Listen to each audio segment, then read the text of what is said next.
Hello, in this video I want to show you how to install Microsoft Edge browser on Vivo Y21S.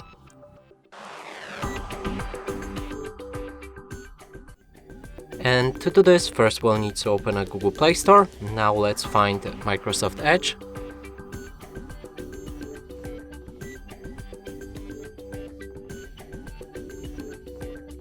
Install it.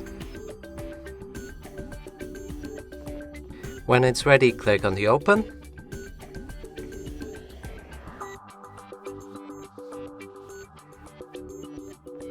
And first thing is an introduction that you can read through if you like to learn some features about this browser. I'm gonna skip it. Next is to customize your homepage with different wallpaper, most visited sites, and a newsfeed. Click on next when you're ready, and you'll be able to sign in to turn on synchronization between other browsers. I'm gonna go with not now. Lastly, set Microsoft Edge as a default browser. And here also there's data sharing preferences that you can enable or disable. Let's click on confirm and the browser should be ready. We can open any website, and as you can see, it works fine. And that's it for this video. Hope you like it. Please consider subscribing to our channel, leave a like and a comment below.